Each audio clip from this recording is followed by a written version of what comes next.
Dr. Kailas Roberts. Welcome to the podcast. Thanks a million for doing this. Thanks very much. Thanks for having me on. Oh no, I'm really looking forward to this. First and foremost, what's the crack? How are you keeping? Yeah, pretty good, thanks. Yeah, I feel quite privileged to be able to be in, I guess, Australia and Queensland, which is relatively COVID-free at the moment. So I think, other parts of the world are struggling, but I'm going well here. Thank you. Yeah. Great to hear. We'd love to ask initially, I guess, how did they come into the area that they're now an expert in or researching in? I'm interested to know how you came across dementia, and for listeners, a bit about yourself, your interest. Sure, yeah. So I'm English.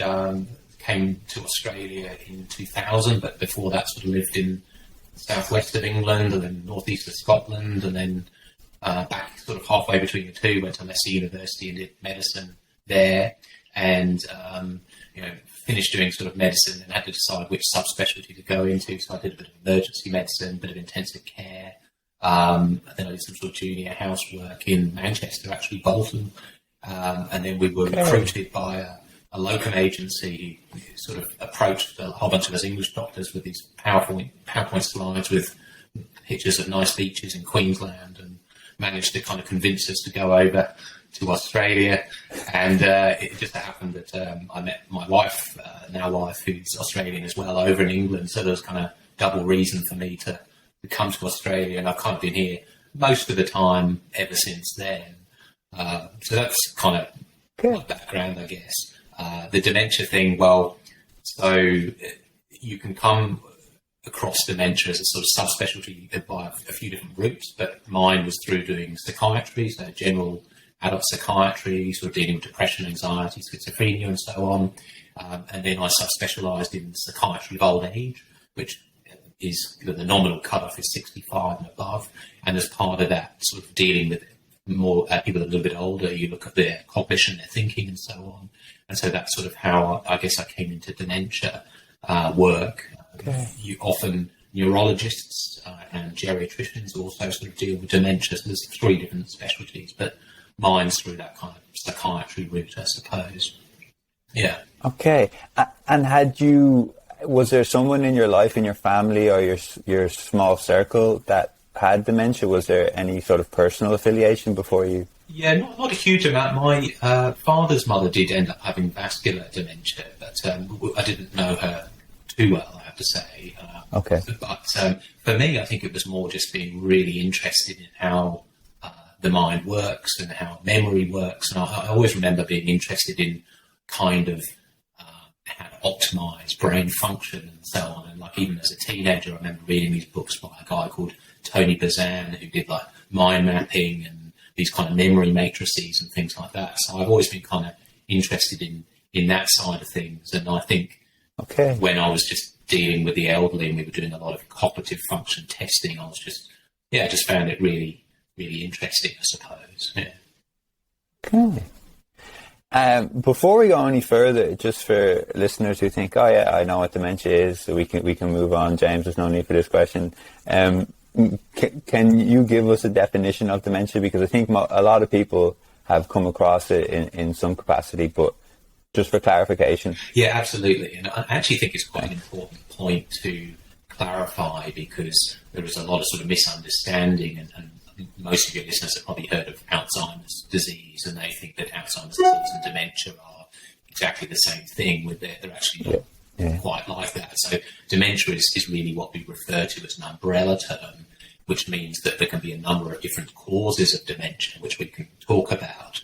But dementia itself, the word really just refers to a situation where you have a number of cognitive symptoms, so sort of thinking skill problems, as a consequence of some brain disease that tend to get progressively worse, or they get worse over time, and which they have to be severe enough to mean that you can't function well day to day. So really progressive cognitive problems that impair day-to-day function, that's really, I guess, what we talk about when we're thinking about dementia. Okay. And there are plenty of like subsections of dementia. Yeah, so there are actually probably 200 different types of dementia that we know of. Most of wow. those are quite rare. There are maybe about half a dozen big ones, I suppose. So the most well-known one, as we talked about, is Alzheimer's disease.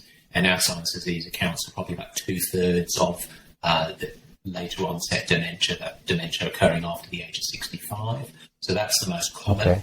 And then you have something called vascular dementia, and vascular really just refers to your heart and your blood supply and so on. So if you've had strokes or have problems with your blood supply, that can kind of cause dementia in extremis.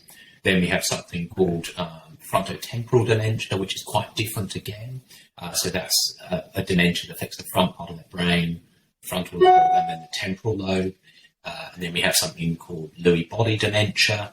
And then there are dementia related to Parkinson's disease, which is similar. And then also alcohol-related dementia, which we can talk about a bit more later on as well. Yeah. So there's kind of about 5 or 6 types of dementia that account for the vast majority of them. And I think one of the really interesting things to talk about actually is how the symptoms are different in those kind of types of dementia, because everybody assumes that to have dementia you must have memory loss. That has to be a symptom. Yeah.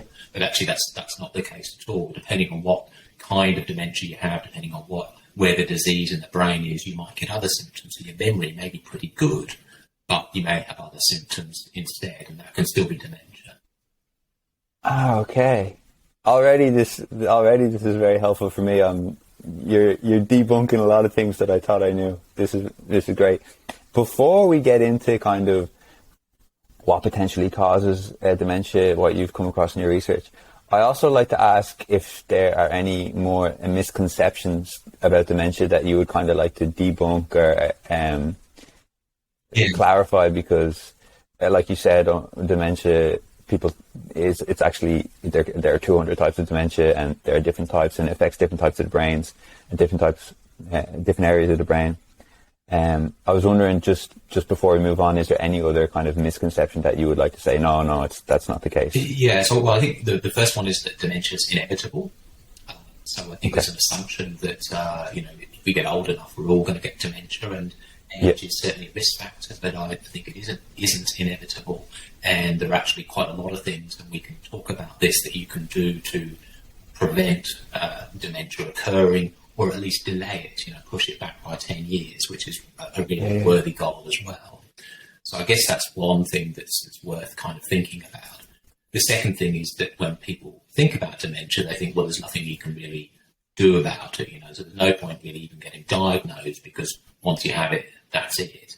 And I think that's a kind of worrying misconception as well, because it means that people do become very delayed in their diagnosis, and we know that things that help often are better off being put in place early on rather than later. So those two things about the inevitability and the kind of sense of futility around dementia once you have the diagnosis, those two things need to be kind of addressed, I think. Great. Because I wonder, throughout your career, have you come across people who maybe are showing early signs of dementia, but kind of through a fear of not wanting to acknowledge it and thinking that if it's official that they have dementia, that there's nothing they could do, so they don't go to the doctor for official diagnosis? Absolutely. So that whole sort of process of denial and not wanting to kind of face things is a huge problem. And, I would say it's unusual for me to catch people really early, and unless they're wife or husband or kids are sort of really cottoning on to things, and it's much more likely that I'll see people, 18 months, 2 years after they've started to kind of have symptoms, and it's kind of taken that long for them to feel ready to come and see somebody. I guess at the most extreme end, I've seen people that maybe have had problems for 8, 9, 10 years, and they really just haven't sought treatment. And by the time they reach me, their disease process is quite advanced and things. So yeah, it's probably more the norm than not to see people in a delayed fashion. Because this was one point that I appreciated in your article in The Guardian, that we really can, if we're willing to accept that maybe we have dementia or our loved one has dementia, that it's not like we really can make certain changes, particularly in this early period, like you said, the first 12, 18, 24 months, compared to like 8, 9, 10 years down the line, there's not so much you can do in respect. Yeah, I think one of the things that's helpful to know, there's probably a few things. So first of all, we do have some medications which, although they don't cure dementia, they can make an appreciable difference to day-to-day function, and they can improve memory and so on. So those medications that we have at our disposal are definitely better off being put into place earlier rather than later. Even further down the track, though, when the disease becomes more advanced, I think there are other things that can be done. And another thing about dementia is it's not just about cognition and thinking. And a lot of the symptoms that people often do get, which are even more troublesome than the thinking skills, are things like changes in behaviour, changes in mood, changes in anxiety, and so on.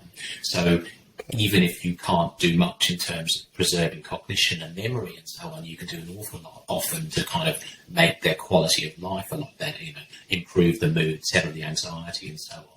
So sometimes it's kind of a matter of just trying to reframe your goals a little bit. So accepting certain things are inevitable, but then just trying to focus on the things that you can do. Okay. I wanted to ask, actually, have you seen the movie The Father that has been out recently? Yes, yeah, it's a wonderful film. Yeah, it's powerful. Yeah, and it's quite confronting, isn't it? Really, I mean, and I think that's a classic example with Anthony Hopkins of him going through all of those sort of psychological changes and changes in behaviour and personality and so on, and how troublesome that can be for other people around him, and how reality becomes very distorted and things. So totally. Yeah, it's a great film. Because it's linking in my head now where you were talking about behavioural change, and that's one thing that struck me in the movie that I wasn't so familiar with before. I often assumed that it was you forget things, you forget names, you forget memories, but it really seemed that his daughter was struggling with almost like this person being in a completely different manner, a way of approaching people, a way of reacting to things.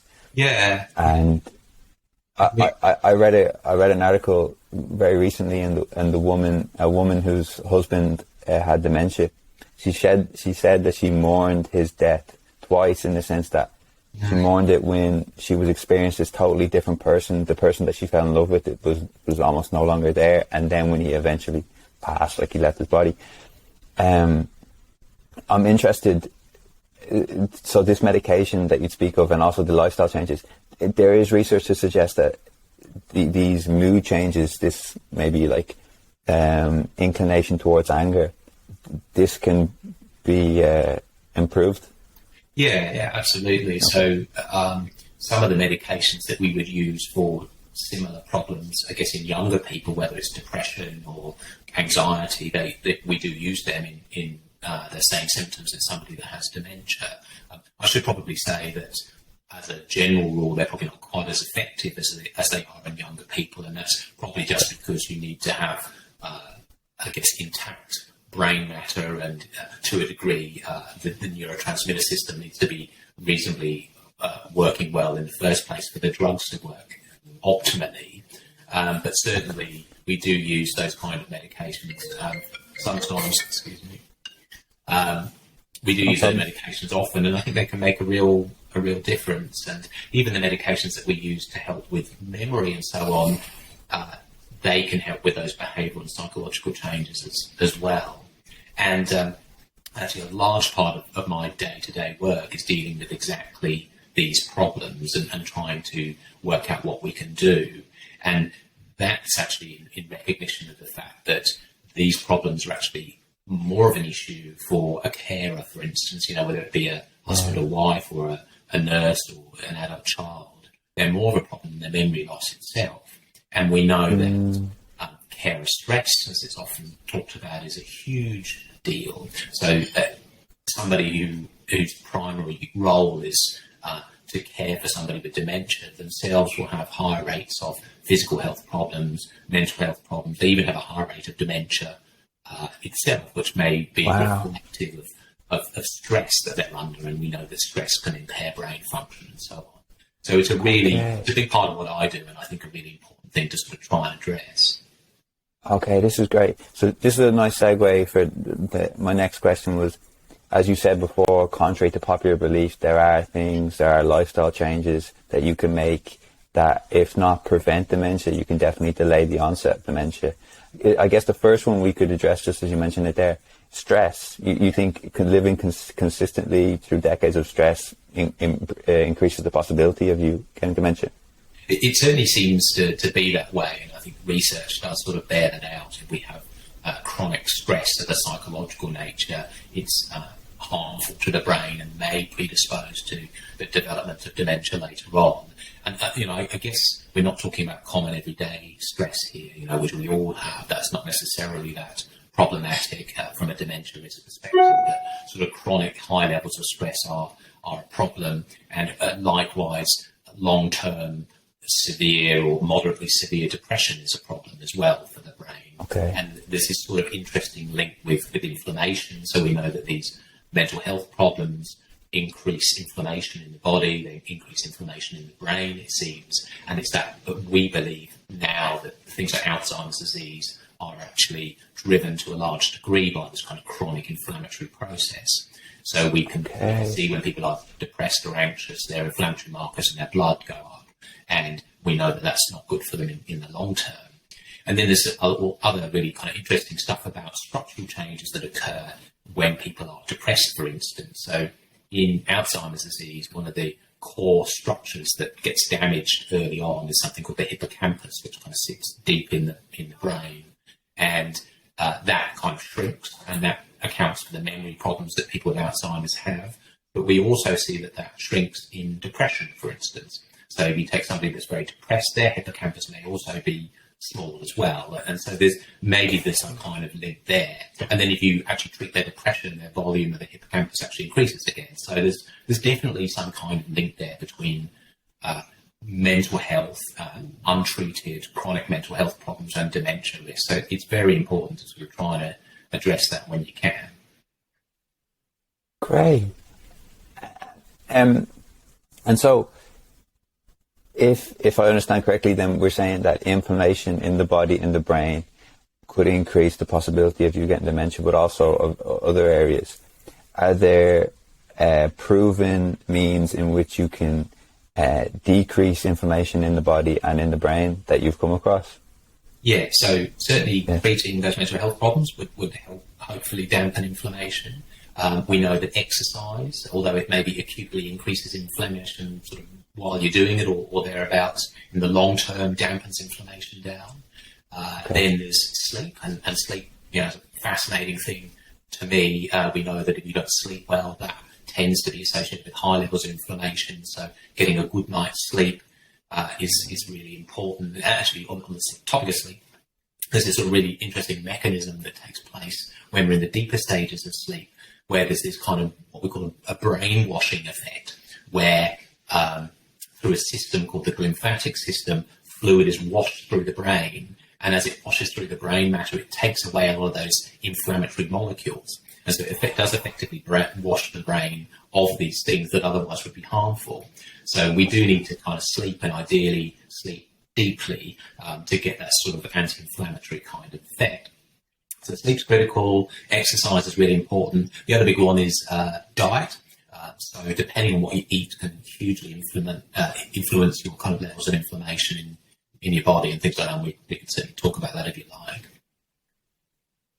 like. Can I go back to the sleep? That process you talked about is amazing. So the idea that if we reach consistent levels of deep sleep, that there's this process in which the inflammation in our brain can decrease. Yeah. So we don't really fully understand how it works, and the glymphatic system, the sort of thing that underpins it's only really been, I guess, discovered and appreciated in the last 10 years or so. But it seems as though as the arteries in the brain pulse, that pulsing kind of then pushes the fluid out through the brain matter, and it's that kind of pulsed flow that then clears the brain of the kind of debris that you need to kind of get rid of. And some people even think that one of the reasons that vascular disease, problems with blood supply, cause dementia, and they probably increase Alzheimer's disease as well is because you get stiffening of the artery, the walls, which means you don't get such a proper pulsing effect, so you don't get that kind of nice flow through the brain. So it's all kind of conjectural at the moment, but it's kind of really interesting process. And so yeah, deep sleep is critical. REM sleep is important as well, the dreaming sleep. So that seems to be when we consolidate memories. We know that actually the hippocampus, that memory center again, is really very active when we're in REM sleep. We can kind of measure activity, and it's probably because it's sort of replaying all these memories that you've had and helps to kind of sort them out, and so they're easier to kind of remember later down the track. This is so interesting to me. I remember maybe 5 or 6 years ago, one of my lecturers talking about how Margaret Thatcher and Ronald Reagan, they would both brag about how little sleep they needed.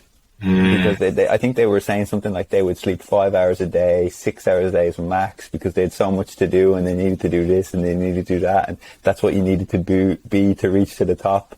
But they both then in later life had dementia, if I'm correct. Yeah, that's right. Yeah, so who knows whether that was the main reason for them, but yeah, it's a very interesting element of things, isn't it? I remember hearing about Margaret Thatcher, and because I was in England in the 80s, when Margaret Thatcher and Neil Kinnock were competing to become Prime Minister and things, and there was this sort of joke that Neil Kinnock had to sleep 5 hours and Margaret Thatcher only had to sleep 4. So, that's why she got in. All the stuff about Margaret Thatcher not sleeping at all, but yeah, who knows? Okay.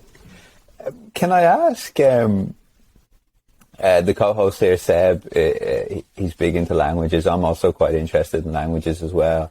And I thought I came across some research that learning other languages can also decrease the possibility of onset of dementia. Have you come across research in this area? Yeah. So that we really do think that's the case, and maybe there's something very specifically helpful about languages. Music is the other thing, which we can talk about later, because music actually is another kind of language in a way. Anyway, but yes, if you're bilingual or polylingual, you seem to have lower rates of dementia, and part of that might just come down to the fact that you are building what we call cognitive reserve, which is this basic idea that the more you kind of work on creating a robust brain, the more you'll be able to withstand or cope with the damage that occurs later on with vascular disease and Alzheimer's disease and things. So if you have high levels of education, if you have a kind of really cognitively engaging line of work, or you study a lot, or you learn languages, these are all types of I guess they're all exercising the brain in a way. They're what we call complex mental activity, and there does seem to be this link between having regular complex mental activity, building cognitive reserve, and then being able to then not manifest the signs of dementia as early, kind of later in life. So it does definitely seem to be protective. Okay. And am I right in saying that this might also relate to the idea of a routine? I have this idea in my head, please correct me if I'm wrong, that maybe if someone is consistently doing, say, for several decades, a similar routine, i.e. they're driving home the same route, they go to the same restaurant, they eat the same food, they have the same walk, they've been working in the same place, they see the same people, usually the same discussions. Am I right in saying that this might also, because maybe there's like a smaller and smaller parts of the brain being activated compared to, if, for instance, you start learning an instrument, then your brain is having to work in a different way, or if you're learning a different language, or if you have to think about something in a way that you never thought about it before. Am I right in saying that this could also impact? So I think what we know about complex mental activity is one of the key things is actually novelty. So it's doing something new, something the brain's not used to.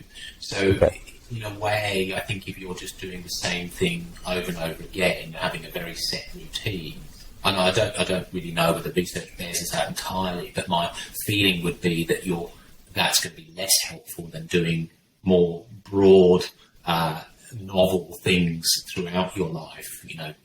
Changing what you do, engaging different parts of the brain, because the brain's actually quite a lazy organ, really. Lazy or energy efficient. So it kind of likes to follow the same neural tracks. The same nerves fire off all the time. And so if you're just doing the same thing all the time, it's just kind of lazily going around using the same circuitry. But if you're doing something kind of different or novel, it kind of then has to expend more energy, and that is actually probably helpful for it kind of in the longer term. So doing something kind of different. Routine becomes really important, I think, as people enter the more moderate to severe stages of dementia. Routine's very important, I think, but before dementia, I would actually be advising you to be doing more diverse things rather than the same thing all the time. Okay. Can I ask, just on a side note, as your research has developed, have you made like some changes in your own life, thinking, oh, actually, maybe I'm potentially at risk here, or maybe I would like to delay the possibility of myself getting dementia in 20, 30 years, so maybe I'll do this in my life or do that? Yeah, I try to drink less. That's one thing. Okay. Because that's quite important. Okay. And so that we could talk about alcohol, because that's quite interesting anyway, because it's not all bad with alcohol, but I'm certainly aware of that. I do try to, on the whole, have a reasonably healthy diet. So we talk about a Mediterranean diet or something similar to that, called a mind diet. They're probably got the most robust evidence for helping with the brain. I exercise regularly. The nature of my job means that I guess I'm kind of engaging my brain all the time. I try to manage stress. So, that's a big thing. It's inherently kind of a stressful line of work I'm in, really, in psychiatry.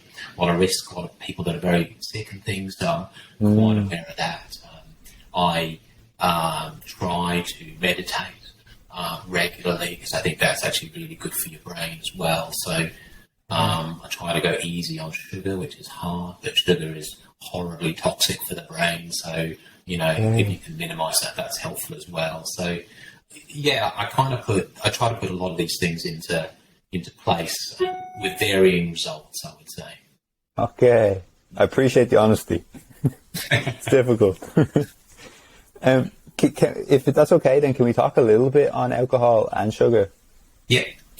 So the story with alcohol, really, it's kind of a good news, bad news story, really. So, it's good news in the sense that if you like a drink, then and you're otherwise quite healthy, then from a brain health perspective, you don't need to kind of go teetotal. We don't really think that you need to do that to prevent dementia and so on. The bad news, I suppose, is that we don't really have a proper understanding of exactly how much is an okay amount to drink from a brain health perspective. Every country varies, actually, and so here in Australia, with alcohol, we recommend the general guidelines for alcohol use. So there's no real guidelines for cognitive health in particular, but just general health guidelines, which are not more than 10 standard units a week and not more than 4 standard units in one sitting. Now, I think in Ireland, you're a bit more generous, maybe. So you can, and in the UK generally, so I think you might be allowed to have 14 units or something like that. But so that's kind of, when I talk to people about alcohol, that's my kind of general rule of thumb. They're otherwise reasonably healthy and they like a drink. They don't have to stop, but they just kind of have to be aware of it, moderate it, and have a few days off and just not overdo it. Okay. Because you've seen in people who are consistently drinking more, say 15, 20 units a week over a long period of time, that increases the possibility. Absolutely, okay. Yeah. I've seen, I guess, the aftermath of what is very clear about alcohol is that if you drink enough of it over a long period of time, it is almost inevitable that you will get some form of cognitive problem like a dementia. So I was mentioning at the outset about alcohol-related dementia, and I've seen lots of people with that particular condition. I've seen other people that are kind of, midlife certainly don't have dementia, but they have subtle problems with the front part of their brain. For instance, they don't maybe not making very good decisions about things. They can't organise themselves very well. They don't plan very effectively. So what we call executive problems, and alcohol seems to preferentially affect that part of the brain, and so it can cause those difficulties as well. So this is kind of spectrum effect, I suppose, where it's certainly at the extreme end, you can really have very severe problems with dementia as a consequence of alcohol use. Yeah, which is tragic, really, but it happens quite a lot. Okay. And you mentioned also sugar is quite toxic long term for the brain. Is that a similar process? Yeah, so with sugar, so it is a very toxic substance. Again, I don't think we really have a very good understanding of exactly how much sugar we should have, probably a bit more so than alcohol, but there are some guidelines.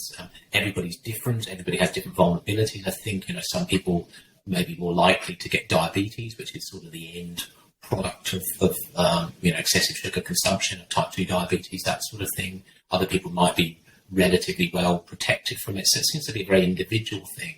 But sugar is a problem in terms of its effect, again, on inflammation, and it can have an impact upon vascular disease. It can affect your weight. And, being overweight actually is in itself a risk factor, particularly in midlife. Obesity is a risk factor for dementia as well. So it kind of wreaks havoc, I think, if you have it in excess over a long period of time. So and one of the things I worry about a little bit is we've known for a long time that people that have diabetes have higher levels of dementia. But it seems to me that we've now got some studies that show that even if your blood sugar is normal, you don't have diabetes, if it's at the higher end of the range, you may still be more vulnerable to getting dementia and cognitive problems later down the track. So we just have to be very careful, and I think you can't be entirely comforted by having a normal blood sugar. If it's kind of high-ish, you still really need to, but normal, you still really need to kind of work on addressing that side of things. And this is sort of, some people call Alzheimer's disease type 3 diabetes, which is kind of a funny term for it, but it sort of highlights, I guess, the link between sugar and brain health. And we know that in people that have dementia, they don't use sugar as well. The brain doesn't use sugar as well to kind of power the cells. They become what we call insulin resistant. So insulin is a hormone that drives sugar into the cells. And we know that there is increased rates of insulin resistance in diabetes as well in the brain. So there seems to be lots of ways in which it causes problems. And, I think we're going to see more and more research that suggests we just need to be very careful. And I was actually reading something the other day that was talking about the increase in sugar consumption. I think it was in America, and they were talking about how 200 years ago, the average American had 2 pounds of sugar a year, and these days it's about maybe 2 to 3 pounds a week. So that's the consumption of sugar increase that we're seeing. So if that's highly abnormal. We have sugar everywhere, so we just have to be very careful about it. Okay. I even we had an interview with Professor Julia Rookledge, who's based in New Zealand, and she talks about diet. And she references this study that in the UK and Ireland, in the average household, 50% of the food is ultra processed, meaning almost none of the ingredients are kind of, real kind of, a lot of sugar, a lot of this, a lot of that, compared to Italy and Greece, which is 15%, 17%, which I think is, very interesting, because you mentioned the Mediterranean diet. That's right. So that doesn't surprise me. And I guess, the processed food, so there are issues with sugar, there's also potential issues with saturated fat, and then there's salt as well. And there's some controversy around saturated fat. People that are keto diet kind of advocates don't have a problem with saturated fat, but I think most people in mainstream medicine actually see it as a problem for the heart and vascular system, and therefore the brain. But yeah, the processing of foods, I think, is a real problem. Frying foods, there's some worry about the different, I guess, the effects of the oils that you're frying on the membranes and the nerve cells, and how toxic that can be as well. So yeah, it is a big problem. Okay. I spoke with my dad last night before, in preparation for this, and my dad said, "Oh, will you just ask him about the impact of head, how do I say, like head interactions?" Because my dad obviously knows Bobby Charlton, who is struggling a lot with dementia, and he mentioned several other footballers of that era when the football was different. It wasn't as light; it was quite heavy and more likely for water to kind of get into the ball. Yeah. And I wondered, have you seen? I mean, it may seem obvious, but I mean, have you seen a higher incidence of dementia with, say, like boxers, rugby players, footballers, people who do maybe like MMA, this kind of area where the head is receiving quite a lot of hits, like quite a lot of trauma? Yeah. Yes, personally, I suppose I haven't seen too many cases directly related to head injuries, but we do know that's in Australia, but we do know that does seem to be a link there. When I worked in Wales back in 2004, 2005, I was working in a memory clinic, and we had a large number of men who had played football, soccer over here, for years, and a lot of them did have dementia. And I remember this was, as I say, 17 years ago, before we kind of knew a lot about it. I remember thinking this is a kind of an interesting link. But now the research, I think, is really quite clear. So boxing we've kind of known about and seems obvious to a certain extent. So this kind of condition called dementia pugilistica we've known about for a long time. But the head injuries that you get from football or NRL or Aussie rules, that kind of stuff, they all seem to be quite relevant as well. And it's interesting what you point out about the connection between wet balls and heavier balls and things, because I was reading some research recently that said that the era in which you played soccer or football wasn't really a particularly good predictor of whether you were going to get dementia. But what was relevant was your position on the pitch. So if the professional goalies, who don't hit the ball, really have no increased risk of dementia. The defenders who do most of the heading and high impact heading have the highest rates. So there seems to be this definite link between head injuries and dementia, and it kind of varies depending on how many times you have hit the ball. And I've got two boys that play football here, and I've just recently told my 16-year-old that he should probably try and avoid hitting the ball, and he thinks I'm being a bit obsessive. But I guess this is probably, the studies are really done in most people that have been playing for years and years and years on a professional level. And so how it translates to just, kids growing up and playing a little bit, we don't really know. Okay. But there are moves afoot, I believe, to sort of try and maybe even reduce heading or minimise it. And I think that's a good thing.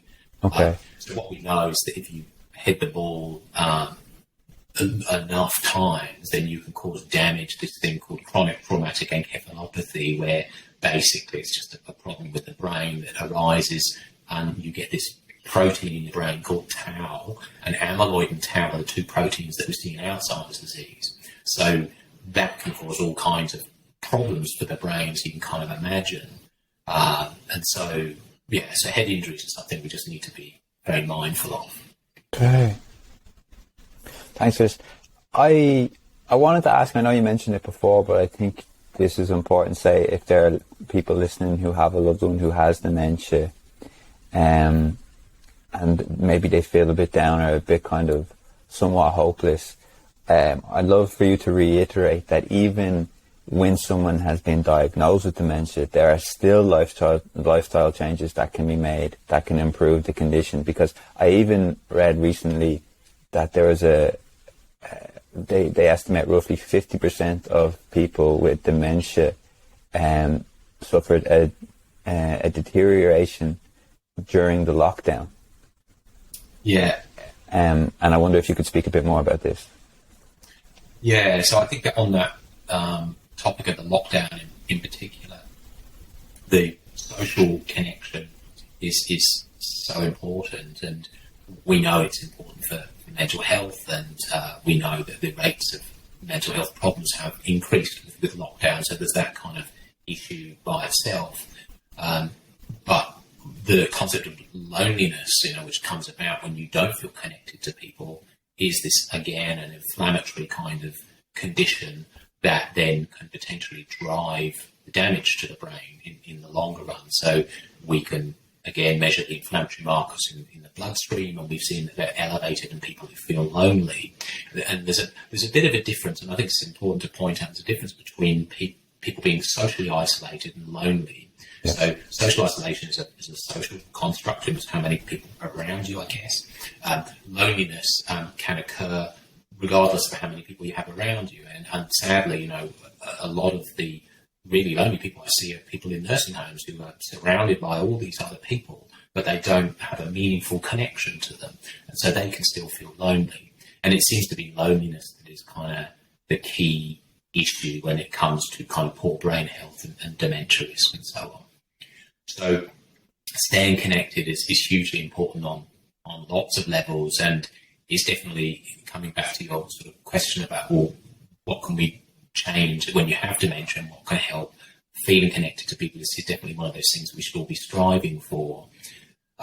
It's probably fair to say that a lot of the lifestyle interventions that we've talked about are better off being put in place years, potentially decades before dementia does traditionally develop. However, I think it's never too late to put them into place. And we do have some research that suggests that the trajectory of dementia might be changeable by adopting these favourable lifestyle changes. Okay. It's hard to kind of know which ones in terms of the hierarchy are the best to do, but I would say that exercise is definitely up there. Okay. And we've shown that people that have this kind of condition called mild cognitive impairment, or MCI, which is often a precursor to dementia, their rates of conversion to dementia and the brain changes that occur with it are influenced favourably by exercising regularly. Okay. So we can change, I think, the trajectory of dementia to a degree by engaging in regular exercise. And we were talking before about the hippocampus and that memory sort of centre in Alzheimer's again.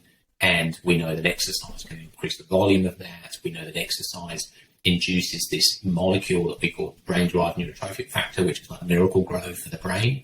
So it seems to have this very favourable effect on the molecules that we need to keep our brain healthy. So I definitely do think there are things that can be done. Also choosing wisely in terms of your diet. So even if you have Alzheimer's disease, because there's this sort of connection between vascular disease and Alzheimer's disease, they both increase the risk of each other. If you, often the trajectory of Alzheimer's is influenced by how bad your vascular disease is. So if you have vascular problems, high blood pressure, high cholesterol, high blood sugar, etc., if you can get on top of those, even though you might have sort of Alzheimer's dementia, you're going to have a more favourable trajectory. You're not going to decline quite as much in general. So yeah, all those things, diet, social connection, exercise, and so on. I would still certainly be promoting them, even if you do have dementia. I think they can be very helpful, and they can be helpful for other reasons as well. Even if our goal is not preserving cognition, they can be helpful from our mental health perspective, sleep, etc. So, I really would just carry on trying to do those things, whatever age you can, if you're able. Excellent. Thank you. And you mentioned loneliness. What came to mind is, I could imagine someone who feels relatively connected to the people around them, their family, their loved ones, who is then diagnosed with dementia and is then often or sometimes kind of struggling with that, with maybe like experiencing a change in mood that would not really be like them, or like forgetting, say, like their granddaughter's name or something. I'd imagine that in itself could make you feel a little lonely, because you are kind of having an experience that's quite unique, at least in circles. And I was wondering, would there be something that you would recommend for someone who is living with or very close to someone who has just been diagnosed with dementia, in maybe kind of prioritizing that idea of not wanting to make them feel lonely? So you're definitely right, and it's been my experience a lot over the last decade or so that people, dementia can be quite isolating. You're right, people feel they don't want to admit it, they don't want other people to know, and so they withdraw socially, or they lack social confidence or whatever, because they can't remember things. And so it does have that effect. And unfortunately, I think it is quite a stigmatized condition. In the same way that depression, decade, 20 years ago was really a stigmatized condition. It still is to a degree, but it's getting better. I think dementia is kind of now in that same bracket, because, that's just the sort of cultural response to it. So in terms of what you do, it's really just a matter of trying to be as honest and open as you can about the fact that you have the condition, or your loved one has the condition. There are plenty of other people out there that do. 50 million people in the world, in fact, have dementia. So you're actually not alone in any way. There are lots of support groups. There's lots of information online in Ireland. I think you have like an Alzheimer's Society, website. We certainly have lots in Australia. So reaching out to professional supports, going to see somebody, whether you're a carer or you're somebody in the early stages of dementia, either talking with family and friends, or if you don't feel you can do that, then talking with a counsellor or your GP or something like that, just to kind of talk through how you're feeling. All of that stuff's, I think it's really, really critical. And sometimes the diagnosis can actually be associated with clinical depression or clinical anxiety, and it's really important that you go and seek help and do what you can to sort of fix those things. So I do think, some of it, I think it is this cultural issue. If we kind of just had a different perspective on dementia, people probably wouldn't feel so isolated, but that may take a bit of time. And in the meantime, there are lots of things you can do individually to sort of try and tackle it. Great. Thank you. You mentioned music before. I'd love for you to speak a little bit on the relationship between music and mental health. And so I think this is fascinating. So there's a few kind of connections here. So first of all, I think, again, we know that possibly playing a musical instrument and being very good at it may be protective for the brain and kind of reduce the risk of dementia and so on. And as I said before, it kind of can be seen as a sort of a language in a sense. So there's that side of things. There's also some suggestion that music can kind of evoke memories that are not necessarily that accessible otherwise. And although I think we don't really fully know, there do seem to be different parts of the brain responsible for kind of musical memory that can be activated still, even though your other parts of the brain might be damaged by dementia. So there's that part of things. So kind of you can almost use it sometimes as a reminiscence or sort of therapy to kind of improve people's mood, and we know it can do that. So music therapy is one of the things that we sometimes use to help people who are agitated or restless or feeling down and things. And then I think the other thing to point out is the fact that people who do play instruments, they're really amazingly able to still play those instruments despite the fact that they have no memory function. So they may not remember what they've had for breakfast and what they've done literally an hour ago, but they will be able to play an instrument really well. And I had this experience a few years ago of a chap who had been a concert pianist in his younger days, and he was sort of now in his mid-70s. And at the aged care facility where he was a resident, they had a piano. And I would speak to him and I'd clinically assess him, and he could barely talk. His language function was really poor, couldn't remember a thing. And then he would sort of wander over to the piano and sit down and was almost playing these incredibly complex pieces perfectly. So it was remarkable, that it's just kind of a different part of the brain that I think is sort of responsible for that. Wow. So almost like the part of the brain that you use for music is almost the most resilient, or like the last I part think to go. So when you're playing a musical instrument, if you've done it for years and years, it becomes what we call procedural memory. So it's the same kind of memory that allows us to ride a bike, drive a car, that kind of stuff that we kind of do unconsciously. And procedural memory seems to be more robust, like it doesn't get affected quite as obviously as other sort of memories in the brain, and memory for facts and days and so on. So that's kind of... that's definitely sort of probably part of it, and so procedural memory is influenced by the deeper part of the brain, if you like, and most things like Alzheimer's disease affect the kind of outer cortex first of all, so that's why the damage is not to those other centres. And the other thing I think that's really interesting is that music, of course, has an emotional quality to it. So we all have songs that we listen to that evoke some sort of emotional response in us, and one thing we do know about memory is if it has that kind of emotional element to it, it's far more memorable for us. So I wonder whether that's another reason that these memories are kind of more robust. That's very, very interesting. Thanks for sharing that. I appreciate that now. Before we leave, I wanted to give you an opportunity to talk about your book. I also wondered, is there something that I didn't cover in this conversation that you think is super important for someone who wants to learn more about dementia? So I suppose the only other thing that I mention really is just that, and we did talk about this before, but just about the carer stress side of things, and how important it is to kind of address that. I mean, that's something with my book that I've focused in on a bit, is that particular side of things, because they're often referred to as the invisible second patient, because, of course, you're focused as a doctor or clinician on the person with dementia, but I think you can then miss the impact they can have on somebody else.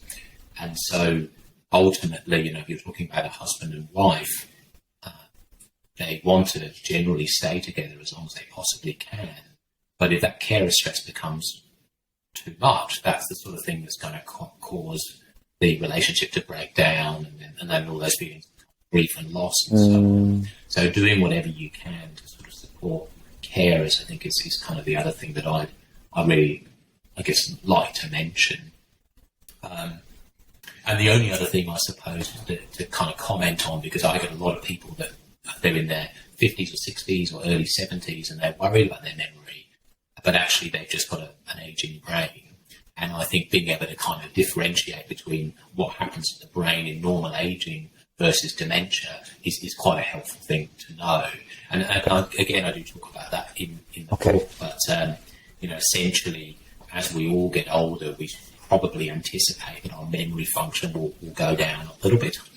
We do, our hippocampus does shrink with age to a degree, so we become a little bit more forgetful, and our planning and executive skills are not quite so good, and our speed of thought and problem solving seems to be particularly affected. So we have tip of the tongue kind of moments and word finding difficulties, and we just can't pull the facts to mind quite as easily. So all of that kind of, if you have those things, you're kind of generally getting by day to day, then I'm not overly worried about that. It's just if the memory problems become an everyday thing that's kind of happening over and over again, is really kind of impacting on your function. Or if you notice problems with language specifically, because your language ability, speech and writing shouldn't really change a great deal. So that's kind of a bit of a red flag to me as well. If those kind of things happen, then that's probably when you need to see somebody. But you shouldn't be overly worried if the brain's not quite operating at the same level it was when you were, 25, as long as you're kind of generally getting by day to day. Yeah. Okay. That's spurred a question in my head here.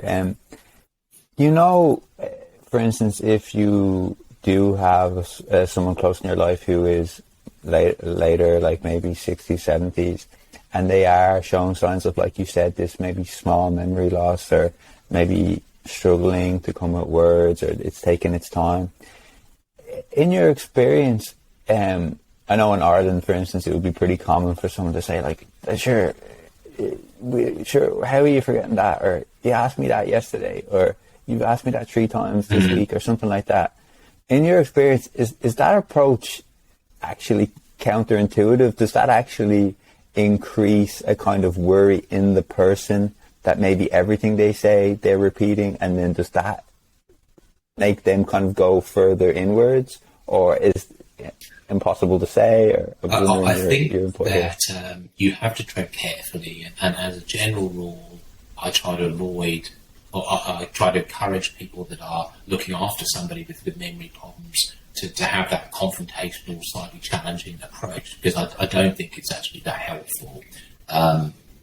There is another kind of side to the argument that would say, well, if you don't remind somebody of something, then they're just going to be too lazy to kind of remember it, and so on. And there's some logic in the kind of, just trying to challenge your brain and trying to make an effort to remember. I mean, I think that's probably good for the brain, but if it starts getting really stressful, then that's really quite counterproductive.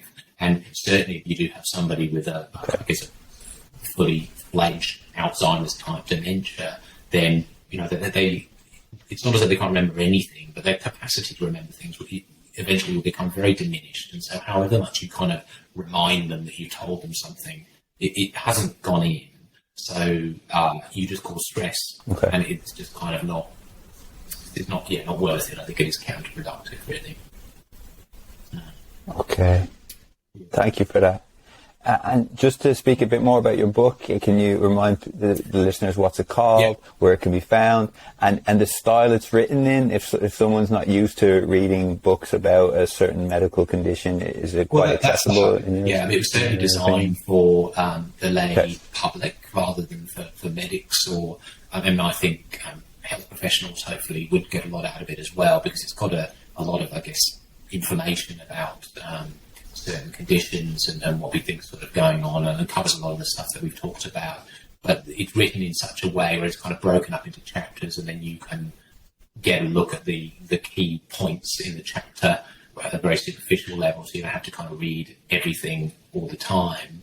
And it covers the things that we've talked about, really. I'll show it to you for those people that are actually watching this rather than listening to it. But it's called Mind Your Brain, The Essential Australian Guide to Dementia. Now, I should point out that although it does say Australian, it really is applicable. 95% of it is applicable wherever you live. The Australian thing was just because we don't have an Australian guide, and so it suggested that was put in the title, and it has a few kind of specific details about managing the aged care sector in this country and supports it that are Australia specific. But the rest of it is kind of applicable wherever you are, I think. But it goes through different points. So it talks about how the brain functions normally. It talks about what happens as your brain gets older. There's a whole chapter on preventing dementia and cognitive decline. And then it sort of goes through the different types of dementia, and then the assessment process, what to expect if you go and see your doctor, what sort of tests they're likely to do. And then the second half of the book really talks about, once you do have dementia, what do you expect? What can happen? And it covers the memory problems and what you can do about it. It covers the behavioural psychological changes and what can be done about them. And then it talks about some ethical kind of issues and legal issues and so on as well. So it's kind of designed to give an overview of all I guess as many of the different aspects of dementia that I kind of thought were important in my 10 years of dealing with people, the kind of questions that I'm asked, and hopefully it sort of answers a lot of those things. So it's available on Amazon. So you can, anybody that's interested can just buy it and look at it on their Kindle or paperback or whatever. But obviously keen to spread the word. Yeah, absolutely. As are we at the RTD Delights podcast. No, I'm looking forward to reading it, and I think the work is very, very important. I'm so glad that you wrote this book and that you are helping people with this process. Like you said, there are so many people who are affected by dementia, not even only the person with the condition, but the family, and as you said, the stress on the carer and the extended family. And I'm looking forward to reading more, and I'm sure the listeners have taken a lot from just these kind of points that we covered in this conversation. So thank you so much for your work. Thanks for doing this podcast. That's a pleasure. It's been really fun. Thanks, and nice to meet you. Okay. Thanks a million. If it's okay with you, could you just wait? Usually it takes